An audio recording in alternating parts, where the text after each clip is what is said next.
நாள் என் செய்யும் வினைதான் என் செய்யும் இனி நாடி வந்த கோல் என் செய்யும் கொடுங்கூற்று என் செய்யும் குமரேசர் இரு தாளும் சிலம்பும் சதங்கையும் தண்டையும் சண்முகம் தோளும் கடம்பும் எனக்கு முன்னே வந்து தோன்றிடனே. ஹரிநாராயண துரித நிவாரண பரமானந்த சதாசிவ சங்கர யோகி ராம் சுரத்குமார் யோகி ராம் சுரத்குமார் யோகி ராம் சுரத்குமார் ஜெயகுரு ராயா. ஓம் சுதர்சனாய வித்மகே மா ஜ்வாலாய தீமகே தன்ன சக்கர பிரச்சோதியா. உலகெங்கிலும் வாழ்ந்து கொண்டிருக்கும் நேயர்களுக்கு டாக்டர் சைதை ராஜாவின் அன்பான வணக்கங்கள்.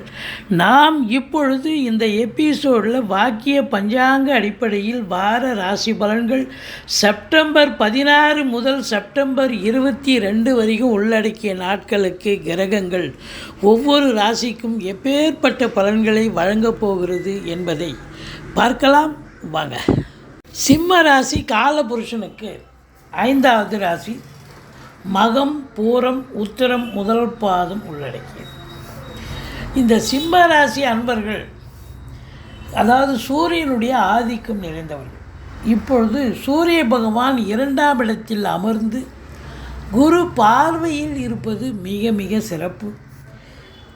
10ஆம் இடத்தில் குரு பகவான் இருக்கார். 10க்குடைய சுக்கிரன் 2இல் அமர்ந்து குரு பார்வையில் இருக்கார். எல்லாத்த விட ஒரு சூப்பரான ஒரு விஷயம், 2க்கும் 11க்கும் உடைய புதன் உச்ச நிலை பெறுகிறார் 2ஆம் இடத்துல. அப்போ சிம்ம ராசி அன்பர்களுக்கு இந்த வாரம் அமோகமான ஒரு வாரம், யோகமான ஒரு வாரம், சாதிக்கக்கூடிய ஒரு வாரம். ஆமாங்க, கிரகங்கள் சாதகமாக இருந்தால் சாதனை செய்ய வேண்டிய நேரம் தானே. உங்களை பொறுத்தவரையிலையும் ராசியை சனி பகவான் பார்க்குறார்.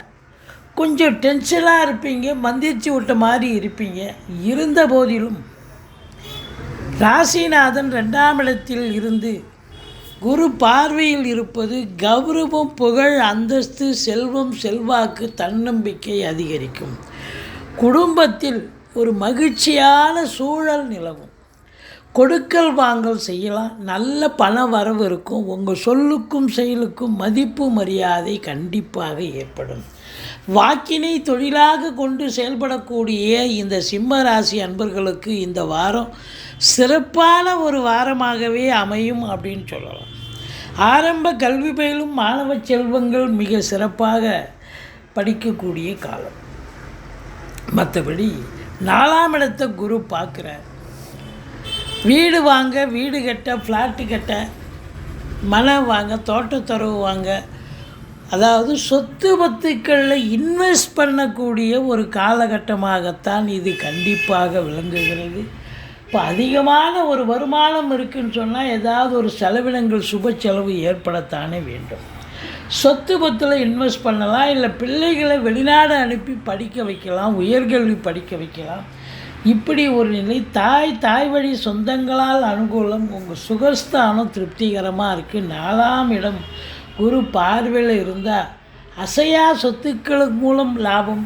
வண்டி வாகனங்கள் ஆதாயத்தை தருமா? கண்டிப்பாக வண்டி வாகனங்களால் ஆதாயம் உண்டு. மொத்தத்தில் அந்த 5ஆம் இடத்து அதிபதி குரு 10ல் இருக்கிறது மிக மிக சிறப்பு. குலதெய்வத்தின் அனுகிரகத்தாலும் ரிஷிகள் முனிகள் குருமார்களுடைய ஆசீர்வாதத்தாலும் இந்த வாரம் நீங்கள் நினைச்சதை சாதிக்க முடியும். தொழில் ரீதியாக, உத்தியோக ரீதியாக அனைத்தையும் சாதிக்கக்கூடிய ஒரு தருணம் வந்தாச்சு. 6ஆம் இடத்தில் குரு பார்வை. எதிரிகள் ஓடி ஒளிவார்கள். கடன் சுமை படிப்படியாக குறையும். கோர்ட்டில் கேஸ் எதாக இருந்தால் சாதகமாக தீர்ப்பு வரும். சொந்த தொழில் செய்யக்கூடிய அன்பர்களுக்கு நம்பிக்கைக்கு பாத்திரமான பணியாளர்கள் கிடைப்பார்கள். மற்றபடி வெளியூர், வெளிநாடு, வெளி மாநிலம் செல்ல விரும்பும் அன்பர்கள் தாராளமாக செல்லலாம். நல்லதே நடக்கும். 7ஆம் இடத்தில் இருக்கும் சனி பகவான் வக்ரகதியில் இருக்கிறதால அவர் முன்வீட்டு பலனை தருவார். அப்போ சனி பகவானால் இந்த சிம்ம ராசிக்கும் ஒரு யோகமான ஒரு நேரம்தான். எல்லா கிரகங்களும் சாதகமாக இருக்கின்றன. ஆனால் ராகு மட்டும் 8ஆம் இடத்தில் இருக்கார். அறிமுகம் இல்லாத இடம், அறிமுகம் இல்லாத நபர்களிடம் எச்சரிக்கையாக இருக்க வேண்டும். நீங்கள் நல்லது செய்கிறேன்னு சொல்லி வரிஞ்சு கட்டிக்கிட்டு அவங்களுக்கு போய் எதாவது செஞ்சு உங்களுக்கு அசிங்கம், அவமானம், கோர்ட்டு கேஸு, அதாவது நேரம் செலவு, பண விரயம், இதெல்லாம் ஏற்படுறது மட்டுமில்லை, அவமானங்கள் அசிங்கங்கள் கூட ஏற்படக்கூடிய ஒரு நிலை இருக்கிறது அப்படின்னு நம்ம சொல்கிறோம். அதனால் எச்சரிக்கையாக இருங்க. ஆனால் வெளிநாடு போயிட்டீங்கன்னு வச்சிங்க, ஒரு குறையும் இல்லை, நல்லா சம்பாதிக்க போகிறீங்க. அதாவது அந்நிய பொருளாதாரம் வீடு தேடி வரப்போகிறது. மற்றபடி 9ஆம் இடத்தை சனி பார்ப்பதால் தந்தைக்கு தேக ஆரோக்கியத்தில் அக்கறை தேவை. மருத்துவமனைக்கு அழைத்து செல்ல நேரிடும். மற்றபடி குறை ஒன்றும் இல்லை. 10ஆம் இடத்தில் குரு இருப்பது மிக மிக சிறப்பு. பதவி உயர்வு, ஊதிய உயர்வு ஒரு சிலர் கண்டிப்பாக கிடைக்கும். ஒரு சிலருக்கு டிரான்ஸ்ஃபர் போஸ்டிங் கண்டிப்பாக கிடைக்கும். சலுகைகள் அனைத்தும் கிடைக்கும். தனியார் துறை, அரசு துறையில் வேலை பார்க்குறவங்க, சொந்த தொழில் பண்ணுறவங்க நம்பி கடன் வாங்கி தொழிலில் போடுங்க. தொழிலை விருத்தி பண்ணுங்கள், அல்லது தொழிலை இன்னொரு பிரான்ச்சு ஓப்பன் பண்ணலாம். இல்லை படித்து முடித்த இளைஞர்கள் நான் தொழில் பண்ணுறதா உத்தியோகம் பண்ணுறதா ஒரு ஜோசியரை அணுகி இது பண்ணிக்கிங்க. தொழில் பண்ணுறதுனா தொழில் பண்ணலாம், சிறப்பாக செல்லும். உத்தியோகம் பார்க்குறதுனா எந்த துறையில் சேர போகிறீங்களோ அந்த துறைக்கே முயற்சி பண்ணால் கிடைக்கும். மற்றபடி 11ஆம் இடத்து அதிபதி 2இல் உச்ச நிலையில் இருப்பதால் இந்த சிம்ம ராசியில் பிறந்த அன்பர்கள் பத்திரிகை துறை, மீடியா துறை, எழுத்துத்துறை, டாக்குமெண்ட் ரைட்டர்ஸ், ஜோசியர்கள், வழக்கறிஞர்கள், ஆசிரியர் பெருமக்கள் இவங்களுக்கெல்லாம் பார்த்திங்கன்னா ஒரு பொற்காலம் என்றே சொல்லலாம். நினைச்சதை சாதிக்க முடியும். அற்புதமான ஒரு நேரம் வந்தாச்சு. இந்த சிம்ம ராசி அன்பர்களுக்கு இது நாள் வரைக்கும் ராசியில் சூரியன் இருந்து சனி பார்வையில் இருந்தது ஒரு மைனஸ் தான். ஆனால் இப்போ 2ஆம் இடத்துக்கு சென்று குரு பார்வையில் இருப்பது என்பது ஒரு ப்ளஸ் அப்படின்னு சொல்லணும்.